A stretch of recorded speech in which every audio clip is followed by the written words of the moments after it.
Hi, and welcome to the Early Retirement Roadmap podcast, the show where I help you prepare for and thrive in early retirement. Have you ever had one of those Monday mornings where you wake up and think, why am I still doing this? Not because you're lazy, not because you can't do the job, but because deep down you've started asking a more serious question. Could I retire now?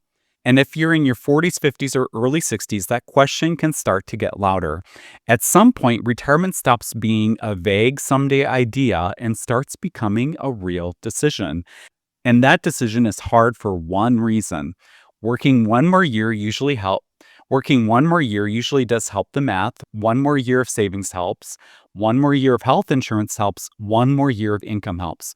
But one more year also costs you something. It's one more year of your time, one more year of your energy, one more year of your freedom, one more year you do not get back. So, how do you know when it's actually time?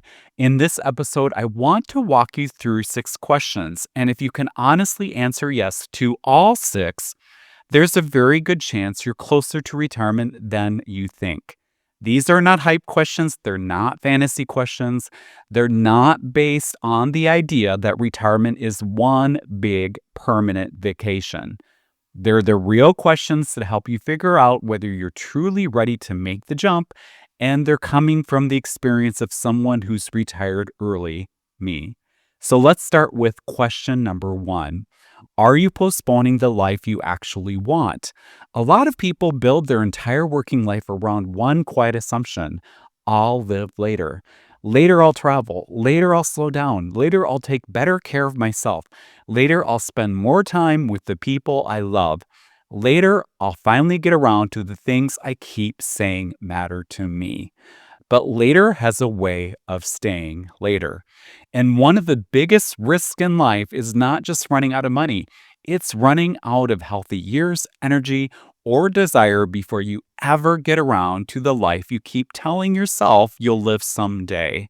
Now, I'm not just saying everybody should quit work tomorrow and go chase some dramatic bucket list life. Some people have built a pretty good balance already. They still work, but they also travel. They still work, but they protect time for family. They still work, but life already feels reasonably well-rounded. If that's you, great.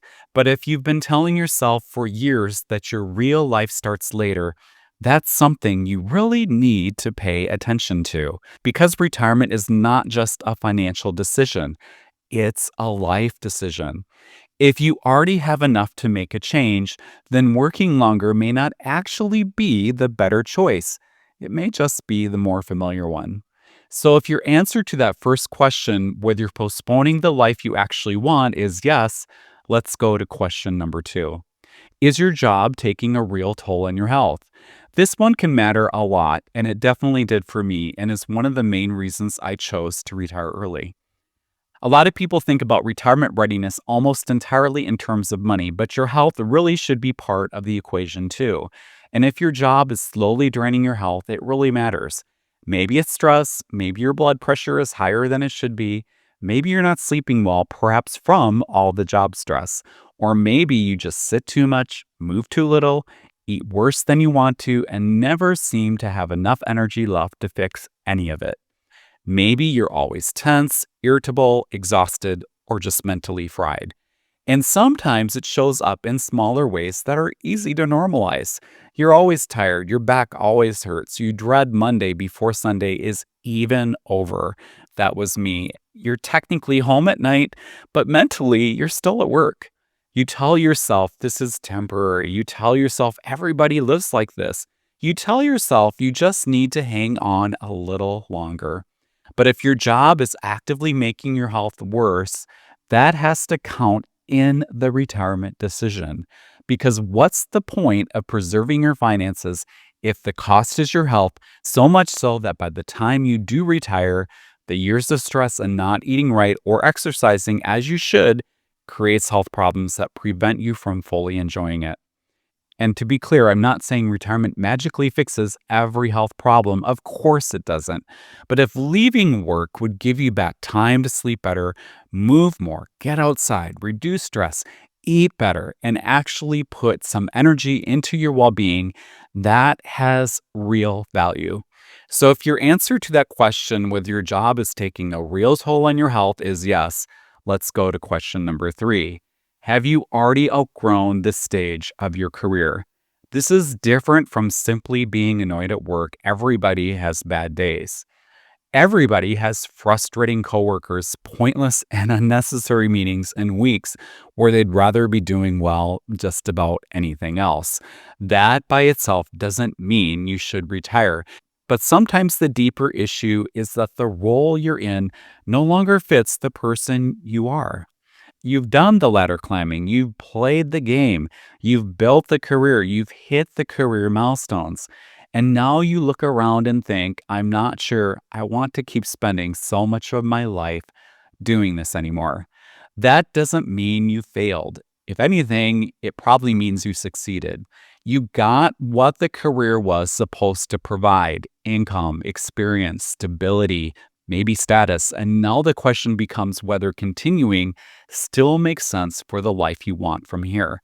Some people can solve that by scaling back at work. Maybe they go part time. Maybe they can consult. Maybe they can reduce responsibility.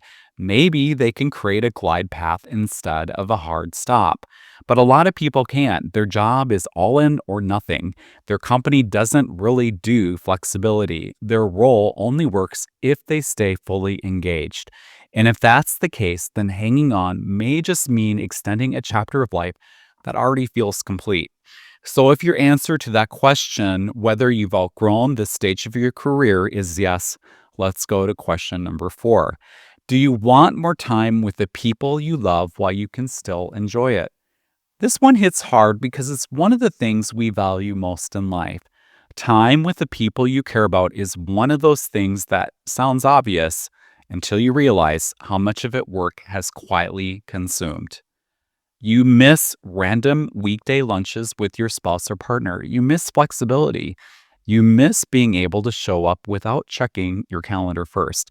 You miss that ordinary time with your loved ones that means so much and makes such a difference in your life. And honestly, ordinary time is where the good stuff is, not just the weddings, graduations, and big holidays.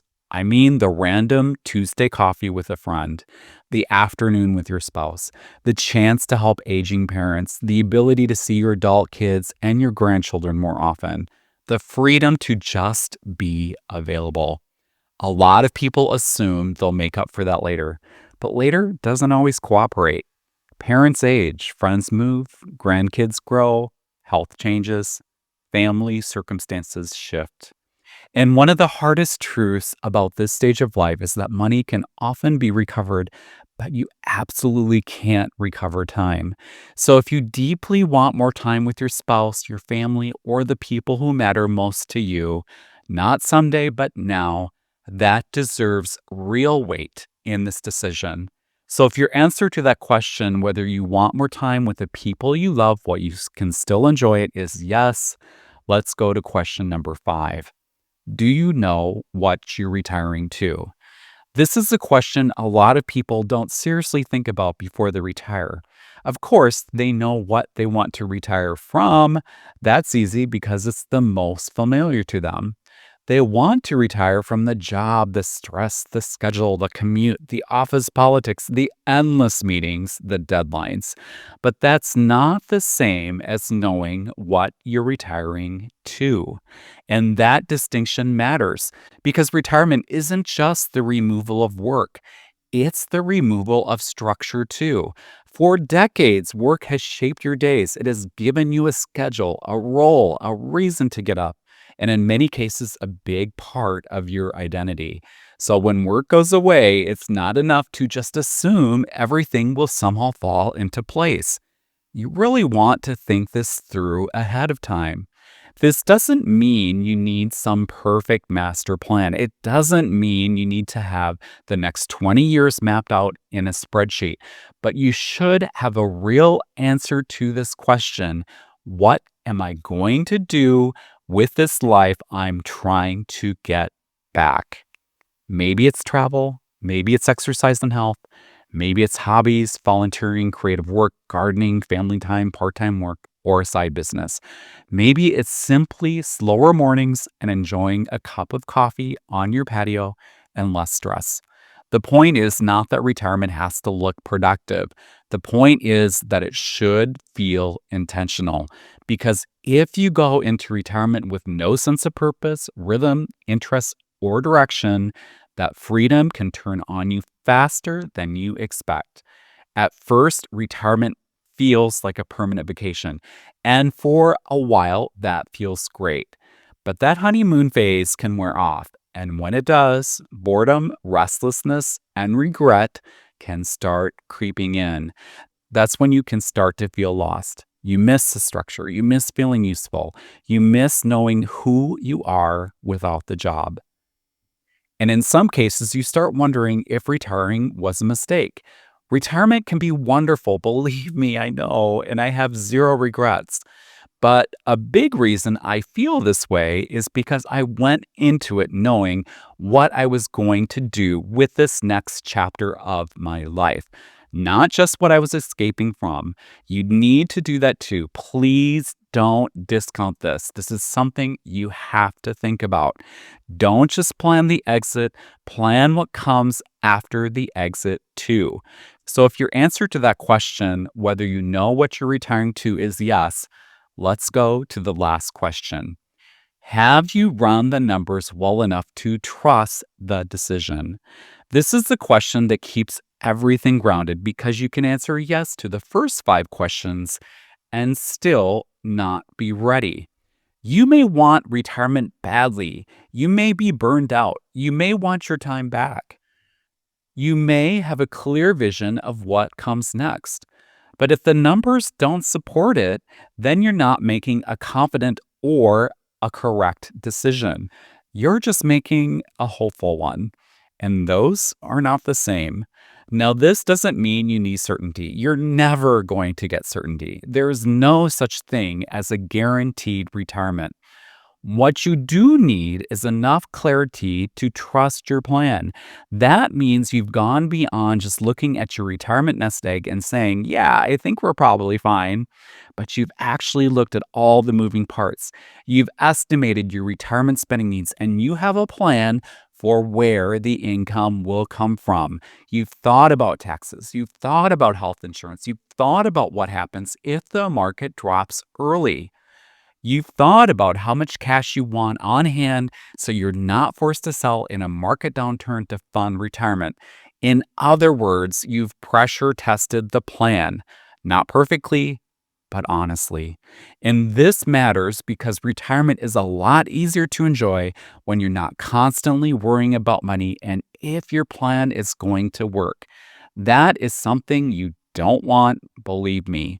You want to be able to leave work knowing your plan may not be perfect, but it's solid, that you've looked at the weak spots, that you understand the trade offs, that you know what could go wrong and what you would do if it does.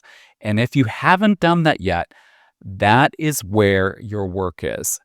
You can do this yourself. A lot of people do. With spreadsheets, calculators, and enough time, you can build a pretty good retirement plan on your own. I'll also mention the tool I personally use because it really helped me solidify my retirement plan, and I still use it now to keep track of things as life changes, and that's Bolden. It helped me model the moving parts, test it against what if scenarios, even crazy ones, to see how the plan held together, which made me feel real confident in my decision, knowing that I'd be fine no matter what happens. If you want to check it out, I've got a link to it in the description or show notes. But whether you use spreadsheets, Bolden, or some other tool, the point is to actually do the planning. And if you want help, get help by all means. Talk to a CFP if you want professional guidance and a second set of eyes on your plan. That certainly is usually well worth the money.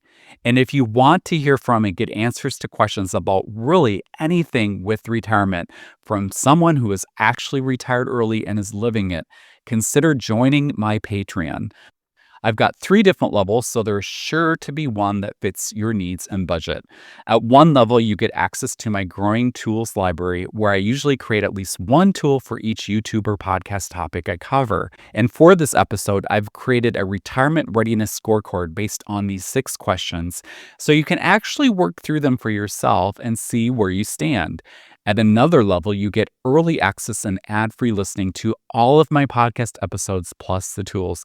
And at the top tier, you can ask me your questions directly about early retirement, along with everything else that comes with the lower levels. So if you want this extra help, I've got a link to my Patreon in the description or show notes. But one way or another, you cannot skip this part because retirement should feel freeing, not reckless. And the goal is not to have zero uncertainty. The goal is to have enough confidence in the plan that you can finally stop circling the decision and move forward. And that brings us back to the real question. Have you run the numbers well enough to trust the decision? So let's recap. If you can answer yes to these 6 questions, are you postponing the life you actually want? Is your job taking a real toll on your health? Have you already outgrown this stage of your career? Do you want more time with the people you love while you can still enjoy it? Do you know what you're retiring to? Have you run the numbers well enough to trust the decision? Then you are a lot closer to retirement than you think, and you really need to consider it. And really, answering yes to these 6 questions is the goal. Not answering yes to 2 or 3, not even answering yes to most of them. If you want to feel truly ready to seriously think about retiring, you really want to be able to answer yes to all 6. And if you can, it doesn't automatically mean you should hand in your nose tomorrow, but it does mean this. If the life case is there and the money case is there, what keeps many people stuck is often not the math. It's fear.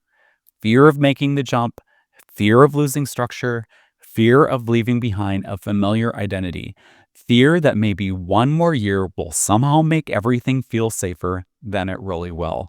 And sometimes one more year does make sense, but sometimes one more year is just the price you pay for not trusting the answer you already have and know in your heart.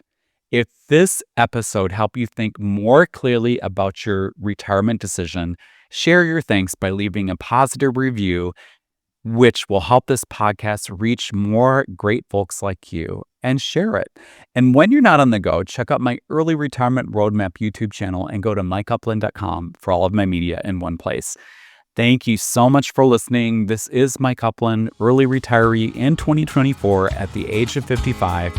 Take care and make the most of today.